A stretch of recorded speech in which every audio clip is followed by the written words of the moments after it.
In this video, I want to talk about exploration and expansion and how to do it in an efficient way. I imagine that most players kind of expand in every direction fairly evenly, kind of blobbing out and filling up your territory as you go. So you're not leaving a bunch of weird holes in your border that look bad. And that's basically how the AI is programmed to play. So the AI is in control of my empire right now, and we'll let it play for 50 years. And then I'll play the same start for 50 years so that we can compare the differences between expanding aimlessly or very strategically. All of the game settings are completely default. I have all of the DLC, but no mods. This is like a very standard baseline playthrough of the game. All right, so that's time. It's been 50 years. Let's go ahead and look at what they've done. The AI started with kind of grabbing these three systems directly around Earth, and then it went down here and grabbed this, and then it started expanding up kind of here, down this little arm. Even though these systems don't actually connect up to anything, they spent the time and influence and alloys to go grab these systems, and then kind of at the same time expanded out this direction and up here. This system, then this one, then this one, then this one, then this one. Up here, then that, kind of just expanding everywhere in every direction at the same time. And the AI has also been researching all of its anomalies as it's going. So we go to the situation log, it has no anomalies left. So its science ships have been taking the time they're surveying planets, and then as soon as they find an anomaly, they immediately research it. So the AI is being very thorough and just doing everything all at once right away. All of their science ships are not doing anything anymore. They ran out of things for their science ships to do, and they're wasting a bunch of unity on those scientists that are doing nothing. They should fire them or put them on their planets as leaders, on like one of their research planets. Like you could move one of the scientists to this planet so that at least that you're getting some value out of them. They're also colonizing all of the worlds as they go as well. The first thing the AI did was capture Alpha Centauri and then started colonizing the world over here. So at this point, the AI is kind of boxed in. The only options for expansion now are to declare war on one of these two empires, either the Moltarian Star Compact or the Synthonian Hub. But there's very little unclaimed territory left. There's these two stars, which it's just about to get, this one over here. So this kind of forces them into conflict if they want any more territory. Let's go ahead and talk about how you as a player could expand way more aggressively than this. Now, obviously, I have the advantage of having seen what the AI did, but for the sake of demonstration, I'm going to make decisions as if I don't know what this map looks like. So looking at what we have in this situation right here where we spawned, down to our south, there's these two stars, and we can clearly see that this doesn't connect up to anything. And then to the left, there's this star, which has a planet on it. This is one of our guaranteed habitable planets. And this also doesn't connect to anything. And then in the north, we can see it kind of branches out in these directions. And then there's a connection up to here to this star, over to this star, and then over to this one. But we can't see any more than that. So just looking at what is our first move, what the AI did is it went straight to this planet and colonized it right away. That's reasonable, I suppose. However, in the early game, colonizing worlds actually isn't that immediately important. I think this is a bit of a beginner trap. If we go ahead and look at Earth, we have 100% habitability, which means we're not getting any penalties. So for example, this planet has 90% habitability for us, which gives us a penalty to amenities usage, pop upkeep, job efficiency, and pop growth speed, which is all quite significant. On Earth, we're not getting that penalty. Also, because we have prosperous unification, for the next 20 years, we're getting more happiness, amenities, and resources from jobs, and we want to get as much advantage out of that as we can. We won't get this bonus on our colonies that we settle. Also, on your capital world, you get +5 stability, as well as extra amenities, which means that you're going to have, on average, a higher stability. This gives you bonus to resources from job, another really powerful bonus. You're going to have less stability on your colonies. So overall, jobs on your starting world are going to be more efficient than on your colonies.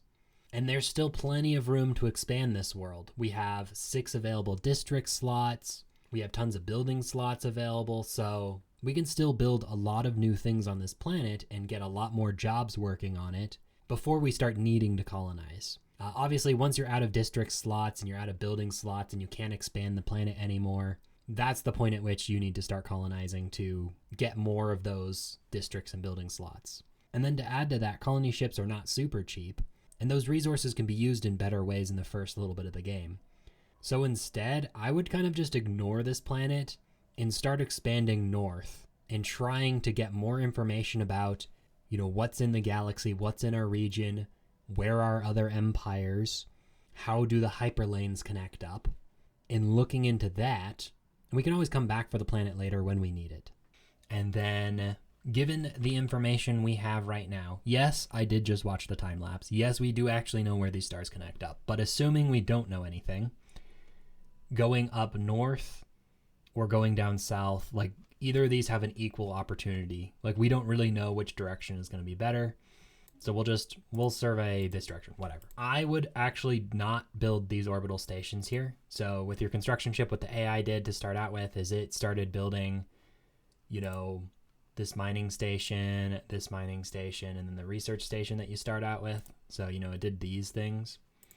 However, this early deposit of minerals, I would actually use to develop the planet. Right now we have a bunch of civilians on Earth and we want them working more productive jobs. It's like right now they're just giving us trade value and amenities. This isn't very useful for us right now. We would much rather get things like alloys or unity or research, or the resources we need to produce those things like minerals, energy, and consumer goods. I would reserve those initial minerals. I would actually probably spend our starting trade on as much minerals as we can get. We're only making 20 minerals a month, so I'll start with getting a mining district so that we can use those minerals to be able to afford more buildings, districts, and mining stations. So we have enough unity for our first tradition. I usually like going discovery.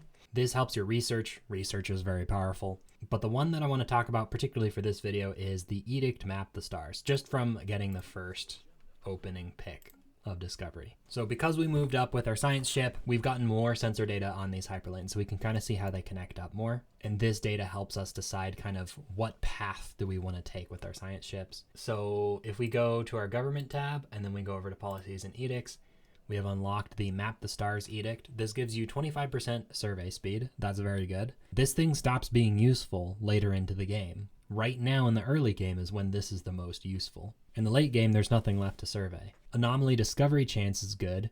Again, that's another good early game one because it'll allow you to get more anomalies, which gets more resources on planets or unique events. The other one is ship hyperlane detection range. So right now we can see out to here. Let's go ahead and click this. And then if we wait a sec, we can now see one extra hyperlane out.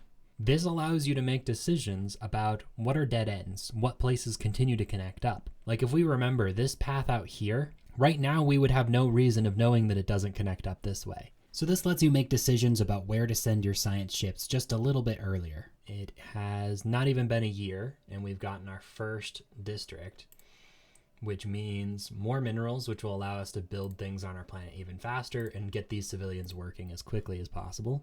I guess we can try and get more. I think we can get more minerals. Yeah. I mean, we might as well spend our trade value on minerals to get more stuff. We could actually, if we wanted to be super aggressive, we sell off like our food. We could sell off other things too and really just maximize being able to build up our planet. So then we can think about what do we want next. We could do some alloy foundries, use those minerals that we've gotten. That'll allow us to build more ships. The other thing that I would add is that in the early game, we don't know what other empires are like. You could get really unlucky and have a galaxy where all of your neighbors are crazy hostile to you and you're completely outmatched. You don't know that at the start of the game. It's generally a good idea to assume that there's enemies everywhere. You want to have the military edge over any of your potential neighbors.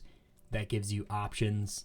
The thing is if you want to do diplomacy, having a big fleet helps you with diplomacy. It helps you get more influence. That's the other reason to build up your military early, is for this power production. We're getting 0.2 a month for power production, which is not insignificant relative to out of 3. We're getting an extra 0.2. And we can get more power projection by getting more naval coverage. We get more naval coverage by getting more ships. We can get up to 2 per month if we can max out that naval coverage. That is a huge increase. One thing to add is that naval coverage is relative to your empire size, so the bigger you get, the more ships you need to get the same amount of influence. So you need to constantly be expanding your fleets as you're expanding your empire. So we really want to be trying to build as many ships as we can because that's more influence, which allows us to expand faster. So that's why the early alloys is a potentially good choice. It not only allows your empire to be more defensive in the case of a early war. And then if you decide you want to be diplomatic, that's fine. Having that big fleet gives you more influence. It gives you more diplomatic weight. It makes the AI more scared of you. So like early game, you need that big fleet. It's going to benefit you no matter how you're playing. But I would even maybe start building some corvettes now. We can build 2, and then that leaves enough alloys to be able to build a starbase. Let's get the Unity early, because we can get even more survey speed from To Boldly Go. Okay, so there's an anomaly. Now, I think a lot of beginners tend to be very completionist. They're like, oh, there's an anomaly to research. I see this little notification. I click on it. I click investigate. That would be 600 days that our research ship would be stuck here researching this thing. We have more important things to do. We can always come back and survey this later once we've already exhausted all of our expansion possibilities. Once you reach that point where it's like, oh, I'm butting up against other empires, can't survey anymore, like I've claimed as much as I can, that's when your science ships can come back and do these anomalies that gives them something to do. If it's a really short anomaly, then you get that buff right away. That can be useful. These longer ones, I would just avoid. Another thing is that anomalies are dependent on your skills. If you come back with a more skilled researcher, it'll be faster. We have 3 lanes right now that we can see. There's the kind of north lane going up this way. There's the west lane, or kind of, west-north, that goes up this way. And then there's the east direction. So let's just assume that we think this still connects up this way. Like we're gonna okay, let's investigate this direction. Now that we've surveyed this, let's go ahead and build our starbase. This costs us 75 influence and 90 alloys. So the major bottleneck is influence, because that's the slower one. In the council screen, we can set an agenda. In this case, I would do chart the unknown because it gives us an additional survey speed as well as chance of discovering anomaly. I would probably get a second science ship. Having multiple science ships up and running allows you to kind of explore in multiple directions at once, and then you can decide where you spend your influence on based off of that information. So let's just keep going down this path with this science ship, and then we'll go one of the other paths with our other one. We don't have influence right now, so we need to wait for influence to build up. So let's go ahead and go back and get this research station now. Okay, we found an archaeological site. Again, don't research these until you've gotten your, expansion done. So now at this point, we can actually see these hyperlanes, and we can see these don't connect up anywhere. We already own this system right here. So we can functionally close our borders so that no AI can get to these systems. So because of that, there's no conflict for these systems. We can get them whenever we want. And you can think about the opportunity cost of, if you spend the influence on getting those systems now, you're getting less systems in areas where there is still conflict, where the AI could still take them from you. So I'm going to ignore these systems now and come back for them later and expand in other directions first. So actually, I would immediately, as soon as I got that information, okay, this is no longer a viable path. Let's send this science ship in a different direction and not waste its time surveying these systems yet. Definitely, absolutely not. No, this is way too long. Okay, let's go ahead and finish this discovery tree. We get an ascension perk. Let's go ahead and go with Interstellar Dominion, because we're all about expanding as quickly as possible. This reduces the influence cost by 20% for star bases and eventually for claims. So this is a good pick.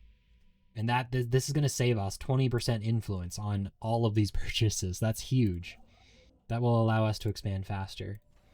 I think once we have the alloys for it, let's go ahead and get a second construction ship. And this is what we've gotten in the first 5 years. Okay, this anomaly right here is only 84 days. I would probably research this. We want to go like this. It doesn't really make a difference whether we go this way or that way.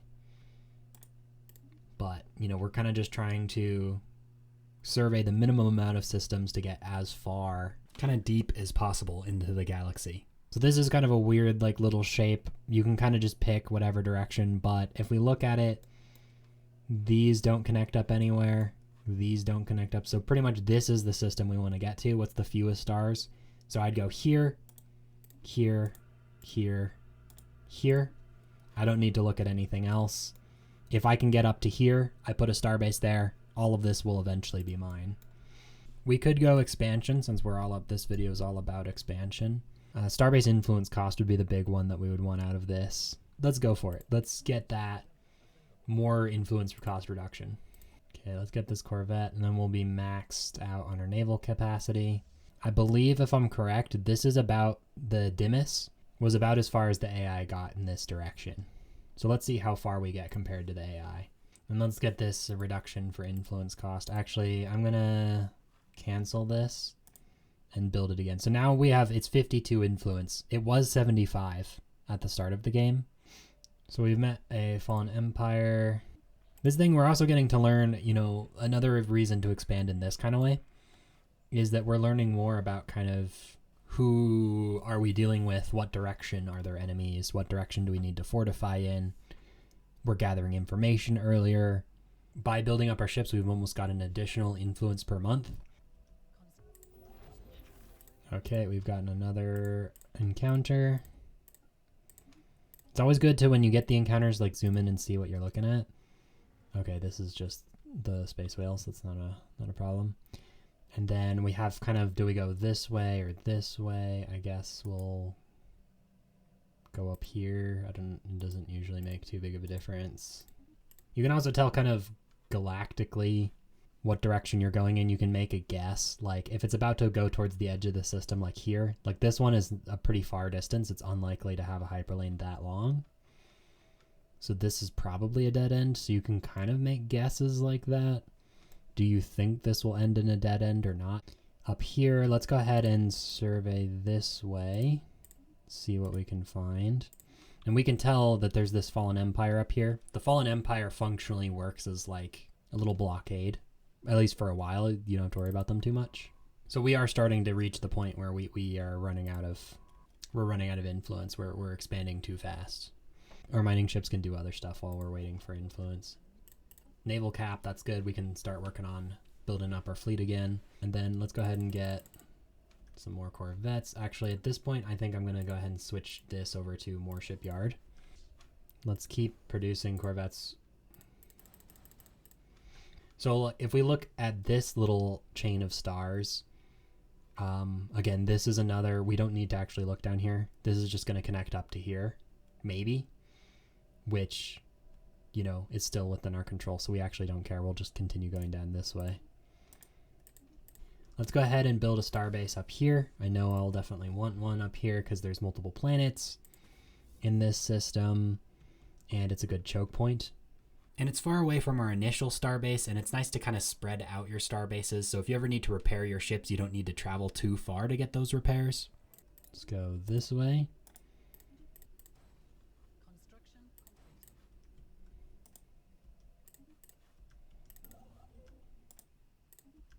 So this kind of play style is, in the short term, our borders are kind of ugly because we're like very noodly and we have lots of holes and, you know, stuff like that. Whereas the other borders are kind of more of like a nice blob. But we're really focusing on kind of getting these big routes. And like one of the disadvantages of this is, you know, if we need to fight over here and then all the way, you know, go across, like if we wanted our fleet to get up here, it's going to take it, you know, several years to get a place. So you kind of have to have more long-term thinking. You're less responsive. Your empire is going to be really massive. So it comes with upsides and downsides. So, you know, this play style is extremely aggressive. It can be a little bit brittle in the early game if you get into a situation, but you have all this territories buffer. Like, oh, well, if you lose it, you would have lost it either way. If, you know, the AI grabbed it for free. Now they're going to have to fight you for it. You can always just surrender the war if you don't want to fight it and lose a little bit of border territory. Oh, well. More first contact. See, we're going to start running into those empires at some point soon. Once you kind of reach an empire, like we saw this first contact, but now we've like actually encountered like, okay, this is actually like their home world. We can actually kind of like learn about them if you like kind of look at what is their planets like. We've found a robot empire, so we can kind of see what their economy looks like. We can see kind of what their fleet looks like. Like we can see how powerful their fleet is, gather that information about them, see where their borders are, because you can't claim systems that you don't see. So one of the things is once you encounter an empire is try to like get your science ship just to like enter the system to get low intel on it. so that it's not this unknown thing, because then you can put claims on their territory. So we can just kind of like see what does their territory look like before we even make first contact, and just kind of like this science ship's goal is to just kind of explore and look around here so we can find their fleet, gather information about them. And okay, so our science ship got blown up and they vivisected our scientists. Now we know this direction is a super hostile empire. So we could like decide, do we want to send our fleet up this way and prepare for an early war? Do we want to build star bases out here? But in some ways, it's your allies that are actually the one that's going to slow down your expansion, not your enemies. Your enemies, you can just fight for stuff. But you can't fight your allies without ruining your relationship. So if they take that one system you really wanted, well, it's just gone forever. And we've made communications finally. And then we can immediately declare rivalry on them. And then I would probably start trying to get a spy network if I can. Communications established. So in this case, you're going to have the strategic decision of, you know, you don't necessarily want to get into like a two-front war or something. So these guys just, you know, vivisected our scientist and they're super hostile. These ones are pacifist, so we could probably, like, we won't be their friends because, you know, they're authoritarian, we're egalitarian. So it's not like we're friends, but we could at least be like, leave each other alone. So if we do this, boom, 100, we're going to give them this stuff that'll make them like us, and then we can get an embassy, and we can work towards a non-aggression pact. And then we don't have to worry too much about up here.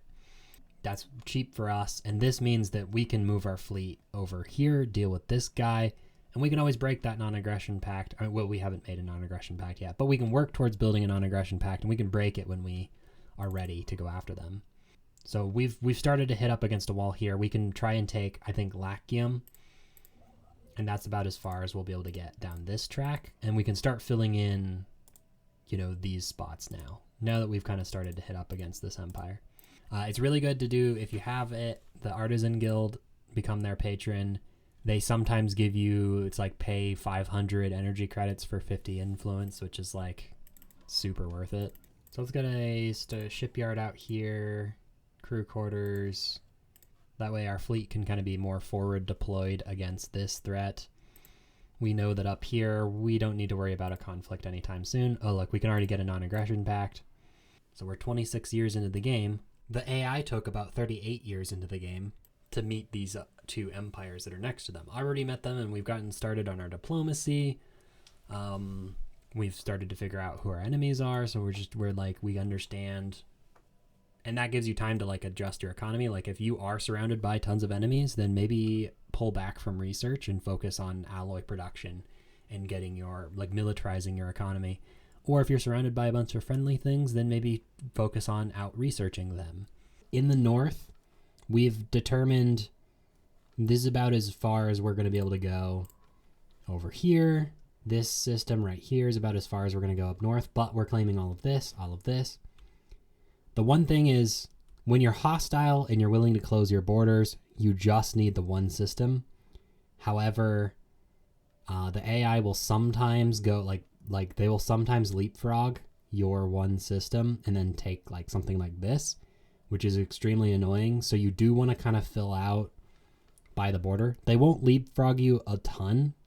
So like they wouldn't really take something like this, even if your borders are open, or like this, but they will take something like this. They would do that to you. Or like these systems, you know, even if we build a thing over here, they might still kind of take the ones that are one system deep into your territory and kind of pass your borders to expand. So I would recommend kind of doing that. They want a research agreement. I do not. I'm not willing to spend the influence. That's a thing. Diplomatic agreements cost influence. That non-aggression pact is worth it. We're getting influence from our rivalry that's paying for our non-aggression pact. And the non-aggression pact lets us just kind of ignore this area. But we don't want to pay influence for some research. That's not a worthwhile deal. And we finished another tradition. Influence from power projection and more naval capacity, fleet command limit. Max influence from power projection is good. So let's go ahead. We're going all in on this influence build. Here's another reason for centralizing your development into your capital rather than building up your colonies too quickly. This favored society that you get from the prosperity tradition, it gives you plus 20% resources from your capital and more specialist output. So this is really good. It's at this point that I would consider you can probably send off on automatic surveying. Now that we kind of know where our borders are, like we don't have to be as aggressive anymore. Like over here, we've locked in. We're going to get, for the most part, unless something weird happens, we're mostly going to get all of these stars. So we can take our time on it now. So we now have a lot of extra power projection. We're getting 4 extra influence. So we're actually starting to run into, we're making too much influence and we need to start getting more construction ships and science ships to be able to keep up. So you go survey these, this, up here, and then go on auto.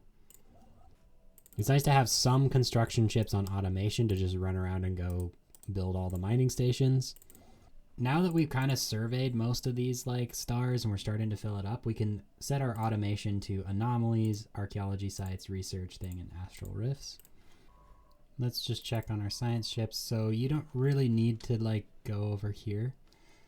So actually, let's go ahead and get you back on this. You can also go ahead and get on all of this. You go ahead and research this.